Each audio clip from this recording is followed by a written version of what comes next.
va? Estamos listos para nuestra actualización económica de esta hora. Como siempre en Enunciados resumimos los temas más importantes. El primero de ellos tiene que ver con Venezuela y la reunión que este viernes sostendrán sus autoridades con gobiernos de Aruba, Curazao y Bonaire para luchar contra el contrabando, para estudiar medidas que frenen esta situación, esta extracción ilegal de minerales y metales venezolanos, así como productos de primera necesidad por la costa.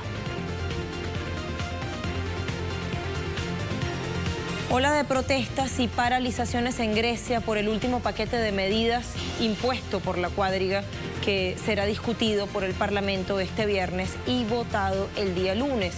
Es la llamada Ley Escoba y genera este descontento en las calles.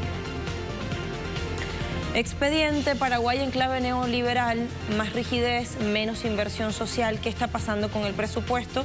Lo tenemos en nuestro segmento de análisis.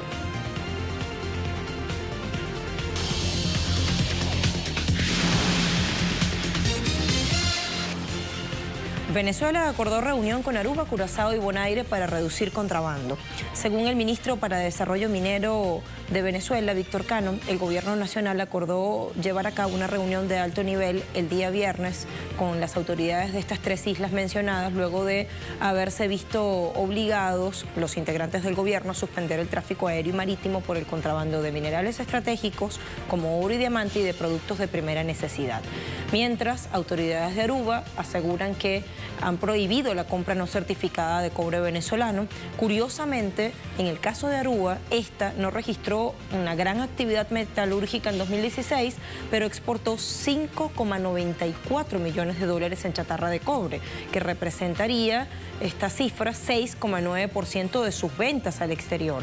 Esto le ubica como la principal exportadora de cobre del Caribe, superior o por encima de Venezuela, que es una importante productora, sí, de este metal rojizo tan esencial para la fabricación de materiales eléctricos por su maleabilidad, por su conductibilidad.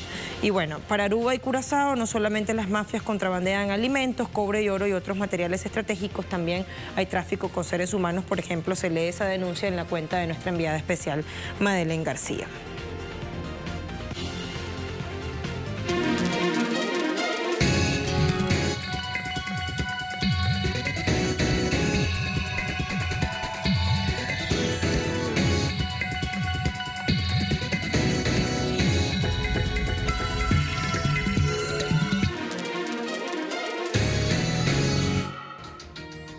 ¿Qué es el Petro?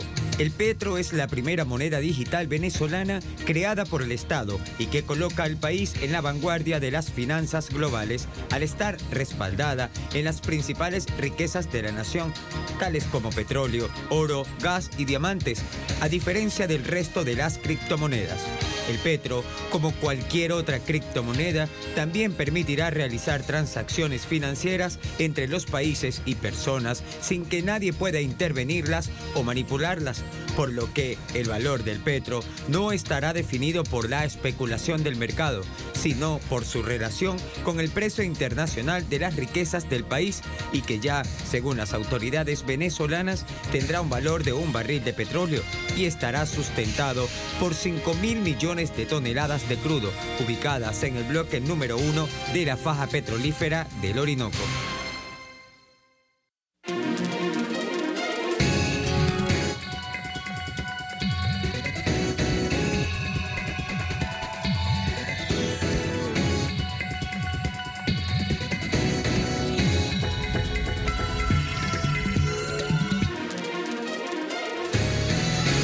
Contexto de criptomonedas y más específicamente del Petro, del criptoactivo venezolano que están haciendo, queremos revisar declaraciones del tipo de esta naturaleza. Presidente de Fedindustria, Orlando Camacho, por ejemplo, aseguró que a través del Petro el empresariado venezolano tendrá la posibilidad de transar financieramente sin tener que pasar por bancos centrales ni tener que sufrir el bloqueo financiero del gobierno de Estados Unidos.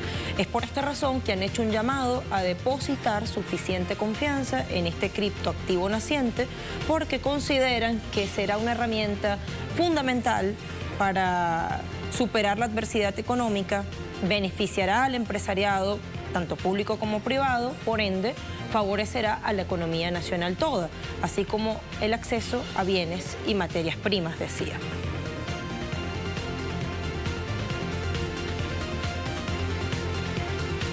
Bolivia se mantiene en la cúspide de los países que registran mayor crecimiento económico de nuestra región. Según últimos informes de la CEPAL y de otros organismos multilaterales, la economía boliviana crecerá en 3,8%, mientras se espera un crecimiento del 2% para el resto de América Latina, es decir, para la región toda, debido al fortalecimiento del consumo y la inversión privada. El gobierno boliviano basa su desempeño económico alentado por la recuperación de los precios de las materias primas y los proyectos estatales, entre otros factores que le permiten proyectar incluso un crecimiento sobre los 4,5 puntos porcentuales. Bolivia en los últimos años ha mostrado con creces menores índices de desempleo, inflación e incluso destaca por ser el país de la región con mayor reducción de pobreza. El equipo económico del gobierno paraguayo aprobó un aumento en 10% a los precios de diésel y transporte público de pasajeros. Los trabajadores alegan que esto no se les consultó y generará un efecto inflacionario. Dicen que no podrán hacerle frente a esa inflación que se avecina por esta medida, por lo cual exigen un aumento del salario mínimo de al menos 30%. Y si esta petición, advierten, no prospera, tomarán medidas gremiales y o jurídicas. Y nosotros decimos que el reajuste del salario inmediato y urgente tiene que ser el 30%. No tenemos que esperar junio porque nos van a venir con el cuento de que esperemos junio porque la ley dice así. Pero nosotros no queremos esperar junio porque de aquí a junio hay 5 meses de diferencia. Una pena, una lástima que en nuestro país tengamos que vivir así. Y a mí me afecta mucho, pago 4 pasajes al día prácticamente y ahora ya agarra todo lo de 3.300, van a ser 3.600 ahora, ¿verdad? Para quienes dudan de los efectos nocivos del fracking, de esta práctica muy utilizada en Estados Unidos, veamos este titular del diario.es de España. Fracking desencadena una ola de terremotos en zonas de Texas que llevaban millones de años inactivas. Hay un estudio dirigido por un sismólogo de la Southern Methodist University en Dallas, publicado en noviembre de 2017, que revela que la avalancha de temblores que se está produciendo en Texas en fallas inactivas durante al menos 300 millones de años, imagínense, son consecuencias justamente de la fracturación hidráulica en la cuenca Fort Worth, en los campos de Barnett. Muchos de los campos perforados están a escasos metros de casas, comercios, escuelas, iglesias e incluso aeropuerto con más tráfico del mundo. Y estos procedimientos no solo producen actividad sísmica, afectan la calidad del agua, del aire, generan riesgos de fuga y explosiones.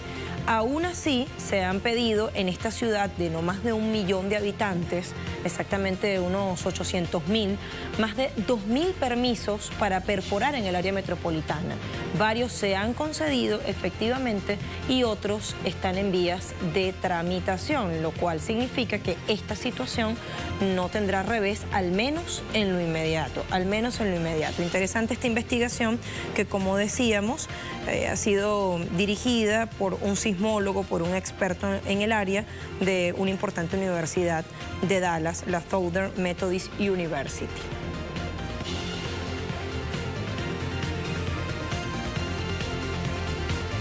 Revisemos ahora precios de petróleo. Tenemos los 3 principales indicadores. Ahí está el Brent, por ejemplo, ha operado en Londres a $69.34 por barril. Esto es 0.23 centavos de dólar más. El WTI, que lo tenemos allí, está cotizando en Nueva York en $63.78 por barril, esto es 0.35 centavos de dólar. Y la cesta OPEP en su página, la Organización Intergubernamental, publica que la última cotización es de $67.24.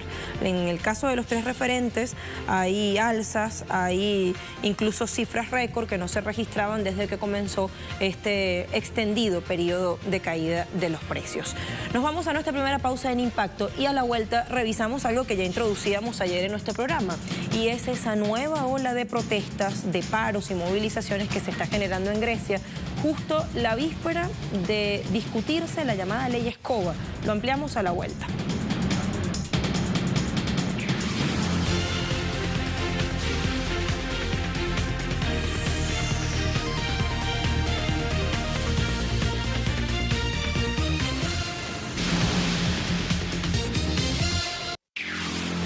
por las criptomonedas no para alrededor de todo el mundo.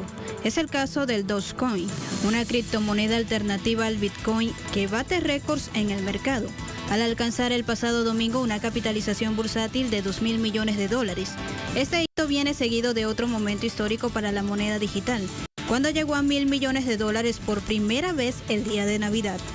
La divisa, una de las más de 1.400 criptomonedas, fue creada como una broma en 2014. El Dogecoin fue inspirado en el meme conocido como Doge, que se popularizó en la red en 2013 y representa un perro de raza Shiba Inu. Sin embargo, su precio, a pesar del boom del momento, sigue muy por debajo del Bitcoin. Este lunes, un Dogecoin equivalía apenas a $0,016, en tanto que un Bitcoin ahora cuesta más de $15.000. Y en esta fiebre de las criptomonedas, la multinacional Kodak no se quiere quedar atrás, por lo que ha decidido crear su propia moneda digital llamada Kodak Coin y que está centrada en la fotografía.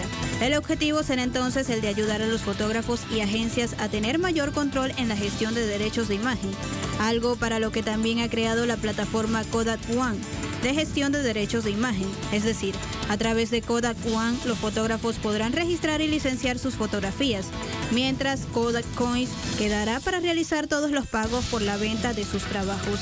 Se espera que este 31 de enero Kodak haga su oferta inicial de moneda. Tras el anuncio, las acciones de Kodak han crecido en un 44%.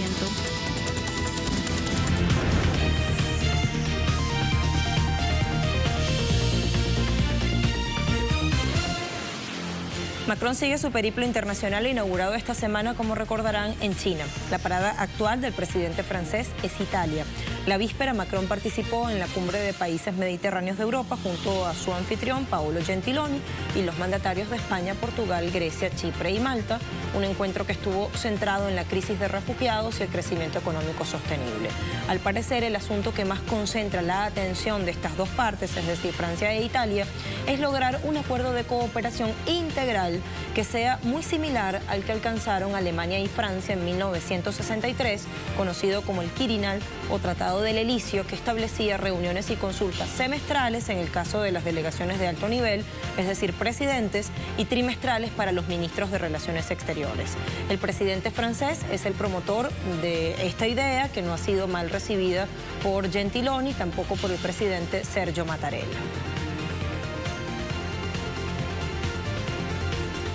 Algunas personas nos llamaron locos, pero los locos se estaban volviendo más y más, y hemos logrado 2 años después poner fin a las subastas. Bueno, durante muchos años nos han llamado locos. ¿Qué es lo que está ocurriendo en Grecia?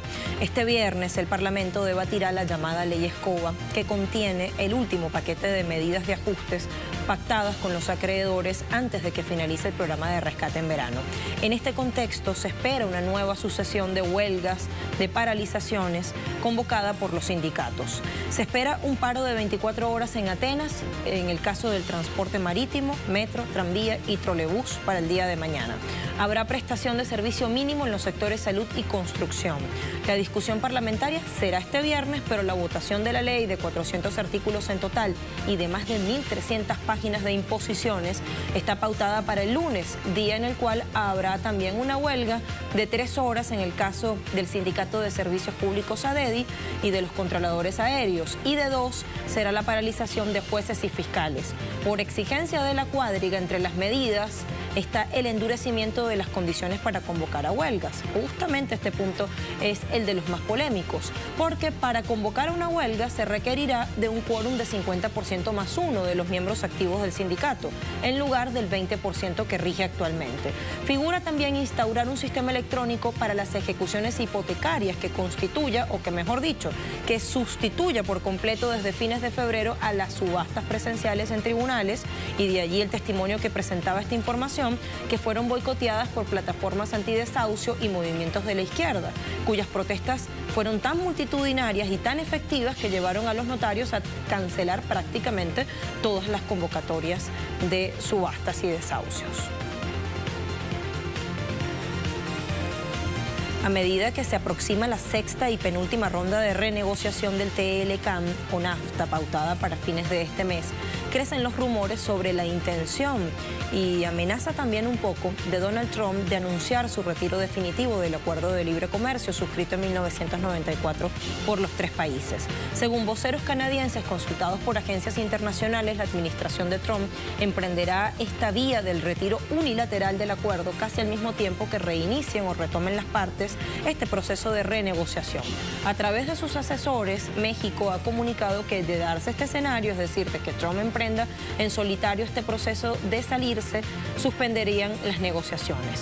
Mientras, el nerviosismo producto de todas las especulaciones que se ciernen en torno a este punto, las monedas de Canadá y México se debilitaron frente al dólar estadounidense. Expertos denuncian que se trata de una estrategia de rumor, de expectativas sobre un presunto retiro definitivo y que esta estrategia podría venir de parte de Estados Unidos para aumentar las presiones en las negociaciones para que se cumplan sus puntos, sus condiciones y obtener así todas las concesiones que están esperando en sectores tan claves como lo que tiene que ver con el sector automotriz.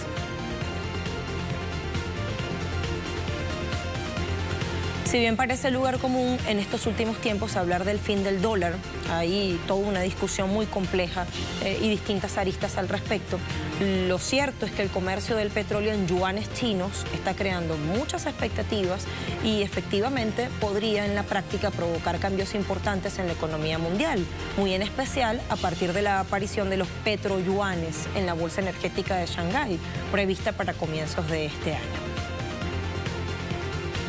El gobierno chino espera que el uso de su moneda nacional aumente la influencia de China, amplíe la presencia de su divisa en el mundo y también disminuya la dependencia de los flujos financieros valorados en dólares estadounidenses. Ya para 2017, China adelantó a Estados Unidos, convirtiéndose en el principal importador de petróleo del mundo y ahora quiere desempeñar el papel correspondiente a este estatus, advierten analistas internacionales. Asimismo, la transición hacia los yuanes supondría también una ventaja para Rusia, el principal suministrador de petróleo a China, con contratos firmados para años próximos y otros importantes socios petroleros, tales como Irán y Venezuela, ya que aliviaría el impacto de las restricciones económicas de Occidente, como las impuestas unilateral y extraterritorialmente por el presidente Donald Trump. Así, la posibilidad de comerciar con petroyuanes debilitaría el sistema financiero estadounidense y en especial el petrodólar, uno de los elementos fundamentales del poder geopolítico hegemónico de Estados Unidos, y aumentaría la influencia de la moneda china en Euroasia, algunos países de África y América Latina, a través del megaproyecto Un Cinturón, Una Ruta. Rusia no se queda atrás. Las transacciones en rublos en la Unión Económica Euroasiática han aumentado considerablemente en los últimos 6 años de 56% a 75%, mientras la participación del dólar en el mismo periodo disminuyó del 35 al 19%, lo que infiere otro revés para Estados Unidos y el efecto boomerang de las sanciones y la búsqueda de mecanismo para sortearlas. Un punto para seguir tratándolo. Por ahora toca hacer una pausa. Les adelanto que vamos a ver en nuestro expediente el presidente paraguayo Horacio Cartes sufrió un revés en las primarias del Partido Colorado, del gobernante partido político. Y hay un punto que es como un espejo que refleja las medidas neoliberales que ha adoptado este presidente. Es el presupuesto general 2018. Lo revisamos a la vuelta.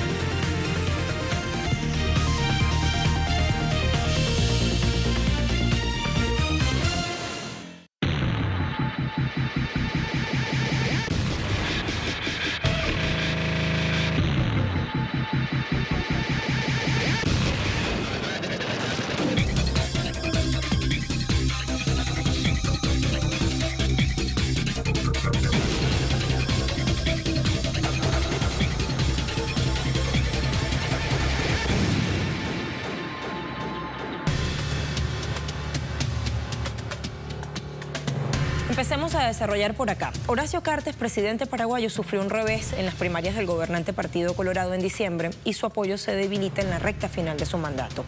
Crece el rechazo a su política económica neoliberal que se opone a los intereses de las mayorías, es decir, de los sectores más vulnerables. El polémico presupuesto general de la Nación 2018 así lo refleja, es un espejo de esto que estamos diciendo. El Congreso paraguayo rechazó el veto del presidente que pretendía eliminar aumentos salariales para todos los trabajadores de sector educación, salud e industria nacional del cemento y la Administración Nacional de Electricidad. Aumentos que el gobierno considera perjudiciales para la estabilidad económica del país porque elevarían el déficit fiscal por encima del 1,5% del PIB fijado por ley.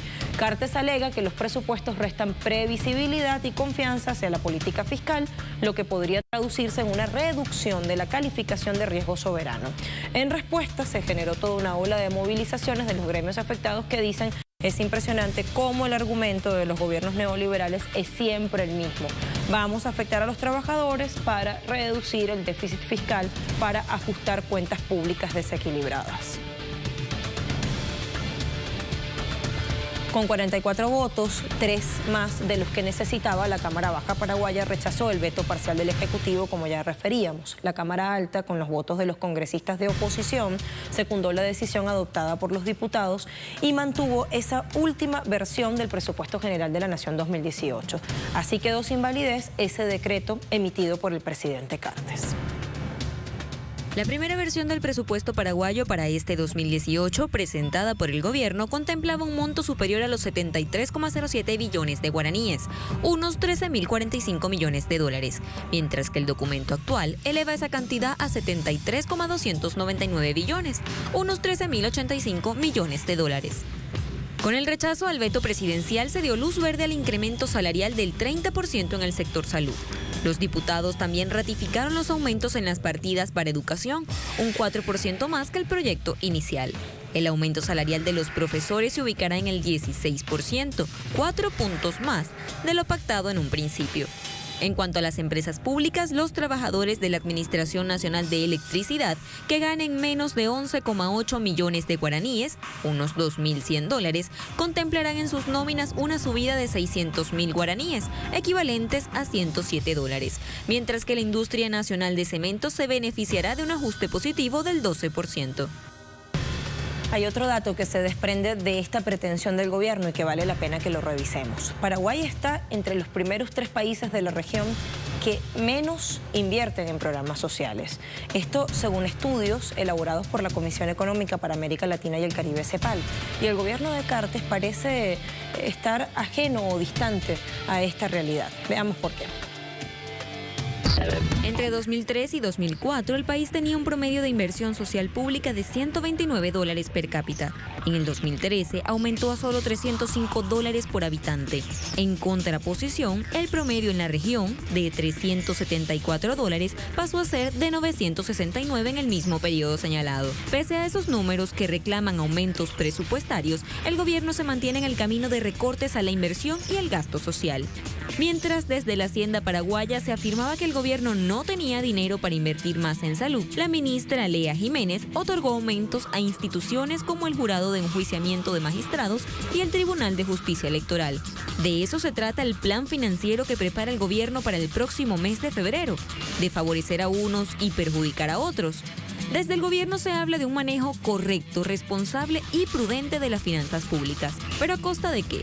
Dice que realizará recortes a las entidades cuyos programas dependen de los impuestos para su financiamiento, pues asegura que es esencial para cubrir unos 40 millones de dólares adicionales que contempla el proyecto aprobado por el Congreso para los nuevos salarios.